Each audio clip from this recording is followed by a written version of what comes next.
nimankani waxay ka yimaadeen nagob siday sheegeen 12 maalmood bay jidka ku soo jireen waxaanu ku kulannay koonfurta magaalada Hargeysa jidka isku xidha Hargeysa iyo Salaxley walaal imisa maalmood baa soo socoteen baa tiri 12 maalmood baan soo soconay ma 12 ku dhan way وقيل واد دبرتي سواد بو في عنتها kolkii hore hilib ahaa gaari aad wanaagsanaa way xaaladda ay ka dambeysay abaar badan baa uga dambeysay way saan isleenahay waxyaalo badan baa gala gaadhay baan isleenahay waxyaalo badan baa gaadhay baa isleedii badan baa gaadhay baa isleenahay way annaguna waan cagaagnay oo taraag buu nagu dheeraaday ma safarkii kugu dheerayd wiliga gashaaba ee geelka hayso barnaamij ku tagay socod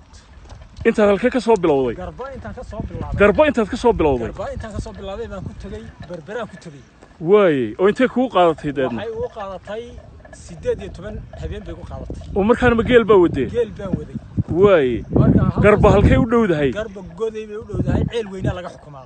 way marka saa geel aan baxayaa anigu ina maraa geel si raacnay way geel aan baxayaa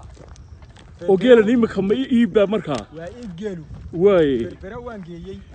way godayna waan geeyay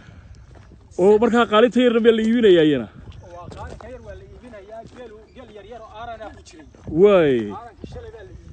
arankii shalay baa la iibiyay waxa geel lagu iibsaday ma dhaxda halka dhaxda laga hor yimid way qaalinkan marka meeray geel waa uu noqdo annagu noo soo haray dhulka soo marteen ma roobana dhulku uu roobanaayo wixii dhagax guud iyo imika fineen u dhaxaysay hay si wanaagsan buu roobanaa way laakiin dadku wallahi khatar buu ku jiray wadanku wadan saaciidadii ka tagtay weey hay dalool iyo qodax baa la joogaa wariyow adduunyadii waa kala xidhantay oo xanuun corona la yiraahdo ayaa soo baxay baa la yiri meel xanuunka wax ka maqasho walaal wax waan ka maqlay way maxaad ka maqashay marka ilaahay ha inoo tafsiiriyo kulli xagga Allah inuu xisaabsanna waa runa ilaahay ha inaga haye ilaahay ma inuu baryaynaa maxaa ka maqasheen waxaan ka maqlay kulli inuu dad badan wax yeeleeyay way oo siday dawladuhu u badan yihiin hay inuu wax yeeleeyay ma ka warhaynaa way waxaan leenahay iyagana ilaahay ka qaboojiyo hay innagana ilaahay inuu soo gaarsiiyo amiin Allah baryaynaa goday bari hore 95 kii baan tagay de laakiin gaaraan ku maray ilaa dhagax buur iyo qabri dahare iyo ilaa jigjiga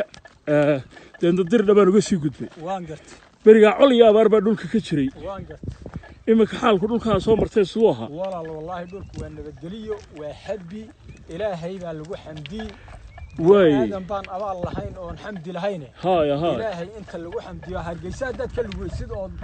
ku gashid gaday hay hadan u soo leex cid wax ku siiso weeye cid ku tiraa soo weeco way wadanku waa nabadgeliyo ma sha Allah dadku waa walaalo ma sha Allah waa aabiyo hooyo meesha tagtid goosha ku taal ma sha Allah nabada ku taal ma sha Allah walaal bariga aad ii sheegtay inaad ilaa berbero lugaysay